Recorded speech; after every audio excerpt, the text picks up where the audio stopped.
Hello বন্ধুরা, আমি আবার চলে এসেছি তোমাদের সাথে নিয়ে নতুন একটা দিন শুরু করতে। তো চলো, আজকে শুক্রবার, আমি এখন বিকাল 4:30 থেকে ব্লগটা শুরু করলাম। তো আমার থেকে যারা বড় আছো তাদেরকে অনেক অনেক প্রণাম, আর আমার থেকে যারা ছোট আছো তাদেরকে অনেক অনেক ভালোবাসা জানিয়ে আমি আজকে ব্লগটা শুরু করলাম। তো চলো, এই যে আমি এখন বিকালবেলায় ময়দা মাখছি, একদম রাতের জন্য মেখে নেবো, জানো তো, যেইটুকু হবে সে পরোটা। এখন হচ্ছে যে ইচ্ছা হয়েছে চা দিয়ে পরোটা খাওয়ার, তো সেই জন্য আজকে চা দিয়ে পরোটা খাবো। আর তোমাদের দাদা ভাই তারপর বেরোবে, আর মেয়েও যাবে, একটু ফিস্ট আছে, ফিস্টে। তো সেই জন্য আমি হচ্ছে একবারে ময়দা মেখে নিয়েছি। আর ওই যে হাতটা দেখলে না, ওইটা আমার মেয়ের হাত। মেয়ে হচ্ছে পরোটাটা আমি ইয়ে করছি আর ও গোল করছে, তাড়াতাড়ি করে আমাকে হেল্প করছে, আর পরোটাটা বেলেও দেবে আমাকে। তো এই যে এদিকে চা বসিয়ে দিয়েছি, আর ওদিকে পরোটাটা বেলা হচ্ছে। তো একটা দুটো পরোটা বেলার পর মেয়ে বলছে আমি না পরোটা ঠিক বেলতে পারছি না। আমি তখন বলছি দে আমি পরোটাটা বেলে দিই আর তুই শেখে নে। এই নিয়ে হচ্ছে আমাদের এই যে টানাটানি হচ্ছে। আর হঠাৎই করে আমরা ঠিক করলাম পরোটা খাবো চা দিয়ে। তো এবার তোমাদের দাদা ভাইয়ের একটু বেরোবার সময় হয়ে যাচ্ছে, তো সেই জন্য আমাকে মেয়ে হেল্প করে দিচ্ছে। তো রোজই তো একা একা করতে হয়, কিন্তু মাঝে মাঝে তো আমাদের ছেলে মেয়েরাও আমাদেরকে হেল্প করে, বলো। এটাই তো একটা অনেক বড় পাওনা, তাই না? তো এই যে এখন আমি ওই জন্য পরোটাটা করে নিচ্ছি, নিয়ে তিনজন মিলেই খেয়ে নেব। চা দিয়ে পরোটা খাবো আজকে। বেশ অনেক দিন পর, জানো তো, খেতে ইচ্ছা যায়, কিন্তু বেশি তো তেলের জিনিস, আবার হচ্ছে দুধ চা, তো এটা তো অ্যাসিড হওয়ার একদম মাস্টার। তো এমনিই আমাকে প্রত্যেক দিন গ্যাসের ওষুধ সকাল হলে খেতেই হয়। তো তাতেও খাবার দাবার সাবধানে খেতে হয়, না হলে আরও অসুবিধা হয়ে যায়, জানো তো। তো এই যে, তো আমি আজকে সকাল থেকে ব্লগটা শুরু করিনি, শুরু করা হয়নি, এত অতিরিক্ত গরম পড়েছে না, সেই কারণে গো।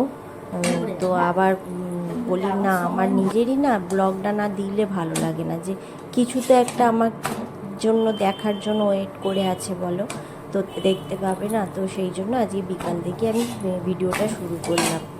আর ভিডিওর মধ্যে যদি কিছু ভালো লেগে তাহলে তাকে লাইক কমেন্ট করে দিও। আর নতুন সদস্য যে আমার আজকে চ্যানেলটা নতুন দেখছো, তো প্লিজ সাবস্ক্রাইব করে দিও। আর এই যে এখন আমি করে নিচ্ছি ওইটাই পরোটাটা।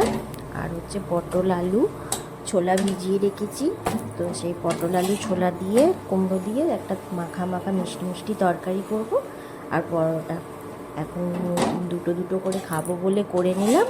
আর হচ্ছে যে ময়দা যেটা মাখা থাকবে সেটা একদম রাত্রে করব। আর এগুলো করতে করতে না আমার অনেক কাজ আছে।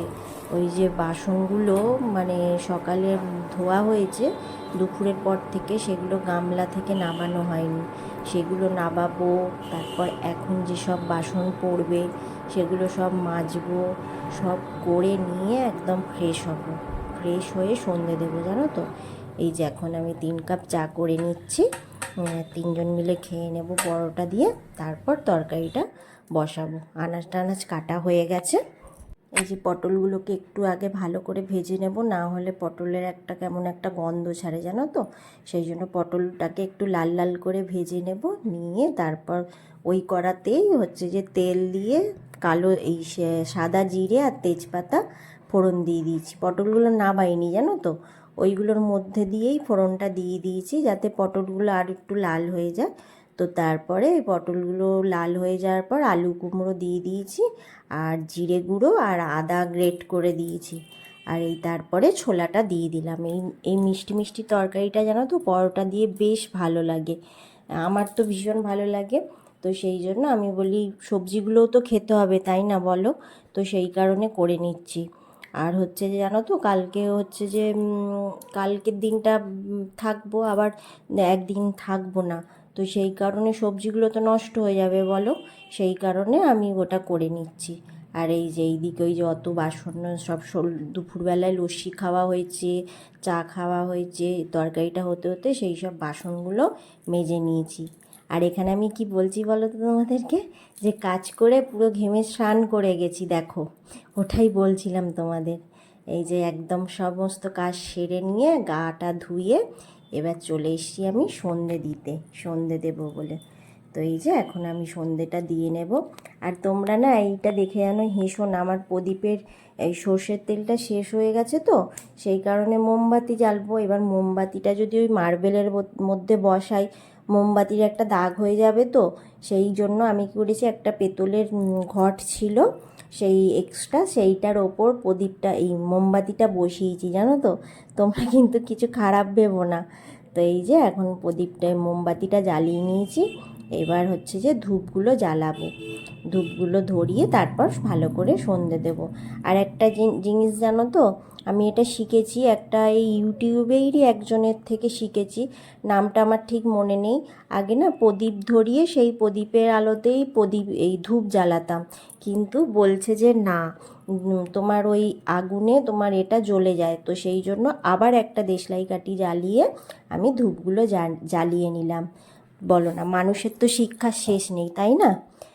যতই দেখবো ততই শিখবো, আর শেখার আর জানার কোনো শেষ নেই। তো এই যে এখন আমি সেই ধূপটাই দিয়ে নিচ্ছি, ধূপটা দিয়ে নিয়ে এবার আবার এসছি তোমাদের সামনে। আমি না এখানটায় তোমাদের ভয়েসে কথা বলছি কেন বলো তো, আমি যে কথাটা বলেছি ওই যে পাশে গান চলে বললাম না, তো সেই জন্য শোনা যাচ্ছিল না। এই যে আমি বলছিলাম যে এই যে গা ধুয়ে এসছি, কেউ বলবে দেখো পুরো ঘেমে চান করে গেছি। তো সন্ধে টন্ধে দিয়ে নিই, এই সমস্ত কিছুই তোমাদেরকে বলছিলাম। যে তারপর ওই রান্নার বিষয় বলছিলাম যে যেই কড়াটায় তরকারি হচ্ছে ওই কড়ার তরকারিটা ঢেলে নিয়ে তারপর ওতে ধুয়ে পরোটা করব, বা হচ্ছে যে অন্য কিছুতে করব, এই রকমই কিছু একটা বলছিলাম, আমার একটু মনে আছে। তো এই তো এখন আমি সন্ধে টন্ধে দিয়ে এখন চলে এসেছি এখন রাত্রিরের পরোটা করতে। তো এই আজকের ব্লগটা না আমি এখানেই শেষ করে দেবো। আর রাত্রে তো এই পরোটার তরকারি মেনু তোমাদেরকে বলেই দিয়েছি, আর তো কিছু বলার নেই। তো আজকের মতন ব্লগটা আমি এখানেই শেষ করব, সেই কারণে আবার দেখা হবে নেক্সট ব্লগে। আজকের মতন শুভরাত্রি, ভালো থেকো, সুস্থ থেকো, সাবধানে থেকো। দেখা হচ্ছে আবার নেক্সট ব্লগে। আজকে ব্লগটা একটু ছোট হয়ে গেল। তো চলো আজকের মতন, হ্যাঁ, ব্লগটা শেষ করে আবার তোমাদের কাছে চলে এলাম। কেন, আমি এই পরোটাগুলো করতে করতে তোমাদের দাদাভাই চলে এসেছিলো, তো মিষ্টি এনেছিল, সেটা আমাকে আগে বলেনি, তারপর বলেছিল কিন্তু আমার মনে ছিল না, তো ভয়েসটা দিতে